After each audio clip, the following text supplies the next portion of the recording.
నేసే నామలో వందనాలు తెలియజేస్తున్నాను. ప్రియ దాల్చినమ్మ, ప్రియ దేవుని బిడ్డలారా, లేఖన భాగాల్లో నుండి శ్రేష్టమైన విలువైన ఘనమైన మాటలు మనం చదువుకుందాం.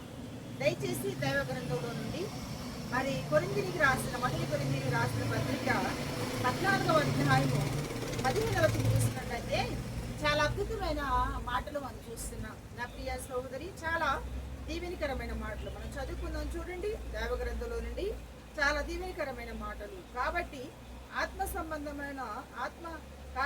ఆత్మతోనూ ప్రార్థన చేతును, మనసుతోనూ ప్రార్థన చేతును, ఆత్మతో పాడెదను, మనసుతో కూడా పాడెదను. నా ప్రియా సహోదరుడా, నా ప్రియా సహోదరి, దేవుని వాక్యం నీతో ఈ రీతిగా మాట్లాడుచుంది.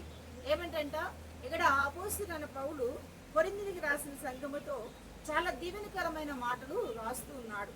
ఏమని అంటున్నాడంటే, నేను ఆత్మతో ప్రార్థన చేతును, మనసుతో కూడా ప్రార్థన చేతును, ఆత్మతో పాడెదను, మనసుతో కూడా పాడెదను. నా ప్రియా సహోదరుడా, నా ప్రియా సహోదరి, ఒకసారి ఆలోచించండి. మనము ఆత్మీయులమైతే ఈ ఆత్మీయతను మీరు అనుభవించినట్లయితే మీకు తెలుస్తుంది. ఎందుకంటే ఈ ఆత్మీయత అనుభూతి ఉన్నవారికి మాత్రమే ఇటు అనుభూతిని కలిగి ఉంటారు. ఇక్కడ జ్ఞాపకం చేసుకుంటే, నేను ఆత్మతో ప్రార్థన చేతును, ఆత్మతో ప్రార్థన చేయాలి. ప్రార్థన అందరూ చేస్తారు కానీ పొడి ప్రార్థన, ఆచార ప్రకారమైన ప్రార్థన, అలవాటు ప్రకారమైన ప్రార్థన, ఏదో చెయ్యాలి కాబట్టి, మనం క్రైస్తవులు కాబట్టి ప్రార్థన చేస్తారు. నా ప్రియ దైవజనమా, అలా కాదు. దేవుని నమ్ముకున్న వాళ్ళు, దేవుని ఆశ్రయించి దేవుని ఆత్మతో నింపబడిన వాళ్ళు ఎలా ప్రార్థన చేస్తారంటే, ఆత్మతో ప్రార్థన చేస్తారు, భాషలతో ప్రార్థన చేస్తారు, మరి ఆయన సన్నిధిలో పరవశించు ప్రార్థన చేస్తారు, ఆయన సన్నిధిలో ఆనంద గాన ప్రతిగానం చేస్తూ ప్రార్థన చేస్తారు. మా ప్రియ సహోదరి, ఇటు అనుభూతి కలిగి ఉండాలంటే ఎక్కువ సహవాసం, ఎక్కువ సమయం ఆయనతో గడపాలి, ఎక్కువ ఆయనతో స్నేహం చేయాలి. ఆయనతో నువ్వు గడిపినట్లయితే ఆత్మీయమైన అనుభూతి నువ్వు పొందుకోగలవు, ఆత్మీయమైన అనుభూతిని మీరు సంపాదించుకోగలవు. దైవ గ్రంథాలు మనం చూస్తున్నట్లయితే చాలా దీవెనకరమైన మాట మనం చూస్తున్నట్లయితే, ఆత్మతో ప్రార్థన. నా ప్రియా సహోదరి, అందుకే చాలా దీవెనకరమైన మాట అపోస్తలుల కార్యం మనం చూసినట్లయితే, నేను ఆత్మతోనే ప్రార్థన చేస్తాను. ఆత్మ చెప్పసకంగా మూలుగుల ప్రార్థన మనకు నేర్పిస్తుందని దేవుని వాక్యం తెలియజేస్తుంది. నా ప్రియా సహోదరి, నా ప్రియా సహోదరుడు, ఆత్మతో ప్రార్థన చేసే అనుభవం నీకున్నట్లయితే ఆయన ఏది అడుగుతావో అది ఆయనకి ఇస్తాడు. అడిగిన వాటికంటే, ఊహించే వాటికంటే గొప్ప కార్యాలు నీ జీవితంలో జరిగిస్తాడు. ఏదైతే నువ్వు కోరుకుంటావో అది నీకు ఇవ్వడానికి ఆయన సిద్ధంగా ఉన్నాడు. ఆత్మతో ప్రార్థన చేయాలి అంటే నిన్ను నీవు తగ్గించుకొని, నేల మట్టుకు తగ్గించుకొని, ప్రభు బాధలు పట్టుకొని ప్రార్థన చేయాలి. దైవలేఖలు మనం చూసినట్లయితే చాలా దీవెనకరమైన మాటలు, చాలా అమూల్యమైన మాటలు మనం చూస్తాం. చాలా దీవెనకరమైన మాటలు మనం చూసినట్లయితే, ఇక్కడ చాలా అద్భుతమైన మాట మనం చూసినట్లయితే, ఆత్మతో ప్రార్థన చేస్తాను, మనసుతో కూడా ప్రార్థన చేస్తాను. ఆత్మతో ప్రార్థన చేస్తున్నాడంట, మనస్ఫూర్తిగా ఆయన సన్నిధిలో ప్రార్థన చేస్తున్నాడు. ఆత్మతో పాడేదను, మనసుతో కూడా పాడేదను. నా ప్రియా సహోదరుడా, ఆత్మతో పాడే అనుభవం నీకుందా? ఆత్మతో పాడాలి. ఆత్మతో పాడతామంటే నువ్వు ఎక్కడ కూర్చున్నా, ఎక్కడ లేచినా, ఎక్కడ పండుకున్నా, ఏ స్థలంలో ఉన్నా, ఏ ప్రదేశంలో ఉన్నా కానీ, ఎలాంటి పరిస్థితుల్లో ఉన్నా కానీ, నీ మనసు, నీ అంతరంతరం అంతా కూడా ఆ పాట మీద లెక్కమవుతుంది. చుట్టూరు చాలా భయంకరమైన పరిస్థితులు ఉన్నప్పటికీ కూడా నీ మనసు అంతా ఆత్మతో నివలమైంది కనుక ఆ పాటలో పరవశిస్తూ ఉంటావు. పాటలో పరవశిస్తూ ఉండమే కాదు, ఆత్మతో పాటలు పాడాలి ఆత్మతో. అందుకే దేవుని వాక్యం తెలియజేస్తుంది, మన జీవితాల్లో ఆత్మతో పాటలు పాడిన ఒక వ్యక్తిని జ్ఞాపకం చేసుకుంటాం. దైవ గ్రంథంలో దావీదు ఆత్మపూర్ణుడై పాటలు పాడుతున్నాడు. దావీదు దేవుని మహిమార్థంగా పాటలు పాడుతున్నాడు. సితార వాయిస్తూ దేవుని ఆత్మను పొందుకొని ఆయన సన్నిధిలో నాట్యం ఆడుతూ దేవుని సన్నిధిలో పాటలు పాడుతుంటే సౌల్లో ఉన్న దురాత్మ పారిపోయింది. నా ప్రియా సోదరుడు, నా ప్రియా సోదరుడు, ఒక్కసారి గమనించండి. మీరు ఆత్మతో పాటలు పాడే అనుభవం నీకున్నదా? ఆత్మతో పాటలు పాడినట్లయితే మనసుతో కూడా పాటలు పాడతావు. ఆత్మతో పాటలు, మనసుతో పాటలు పాడాలంటే ప్రభు యేసయ్య సన్నిధిలో మోకాళ్ళు ఉంచి ఆత్మపూర్లుగా ఉండాలి. ఆత్మానుసార్లు చేసే పనిది. ఎవరు పడితే వాళ్ళే చేయలేరు. ఎందుకంటే ఆత్మతో చేసే పని, ఆత్మానుసారంగా చేసే పని దేవునికి దృష్టికి ప్రియమైందిగా, దేవునికి ఇష్టమైందిగా ఉంటుంది. ఏదో ఆచార ప్రకారంగా, ఏదో అలవాటు ప్రకారంగా, ఏదో మనం క్రైస్తవం కనుక మన దేవుని మందిరానికి వెళ్ళాలి కనుక వెళ్ళి రావడం వల్ల ప్రయోజనమో లేదు. చాలా మంది చెబుతారు ఆత్మే లేదంటారు. నా ప్రియ సత్య గ్రంథం దైవలేఖనంలో చాలా దీవెనకరమైన మాటలు, చాలా విలువైన మాటలు మనతో మాట్లాడుచున్నాడు.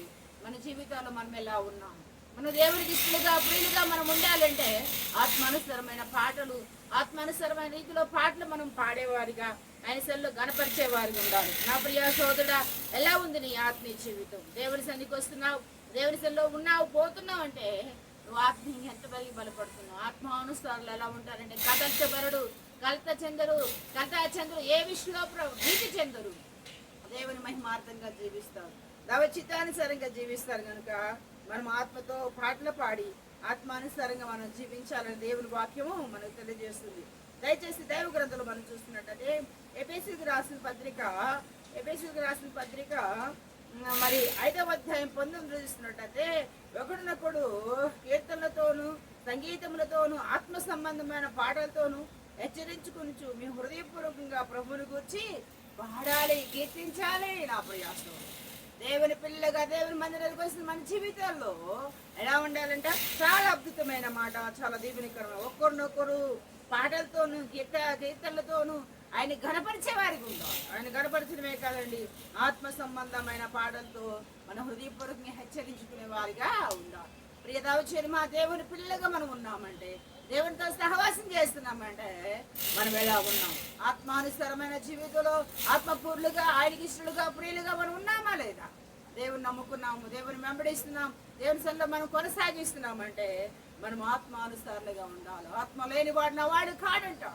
ఆత్మపూర్లు, దేవునికి ఇష్టలు, దేవునికి ప్రియులు, ఆయన దేవునికి నమ్మకస్తులుగా ఉండాలంటే మనం ఆత్మానుసారంగా జీవించాలి. ఆత్మానుసారంగా జీవించాలంటే మనం ఒకరినొకరు ప్రోత్సహించుకుంటూ బలం పొందుకుని శక్తిని పొందుకునే వారి ఉండాలి. ఇది శక్తి చేత కాదు, బలము చేత, ఆత్మ ద్వారా కార్యం జరిగిస్తానున్నా. ఆయన శక్తి చేత కాదు, మన బలం చేత కాదు, ఆయన ఆత్మ ద్వారా కార్యాలు జరిగిస్తాడు. ఆ ఆత్మను మనం పొందుకునే వారిగా, ఆత్మ మనలో నివసించేదిగా, ఆత్మ మనము పాటల ద్వారా దేవుని మహిమార్థంగా మనము పాటల ద్వారా వినిపించే వారికి ఉండాలి. దేవుని నమ్ముకున్న వారు, దేవుని సంలో వారి ఆత్మను పొందుకున్న వారు ఏ స్థలానికి వెళ్ళినా, ఏ ప్రదేశానికి వెళ్ళినా, ఏ ప్రాంతానికి వెళ్ళినా దేవుని మహిమార్థంగా రావచ్చితానుసారంగా వాళ్ళు పరవశిస్తూ ఉంటారు, ఆనంద గానం చేస్తారు, భాషలతో మాట్లాడతారు, ప్రవచనం ఎత్తి ప్రవచిస్తూ ఉంటారు, భయాలు దూరపరచబడతాయి.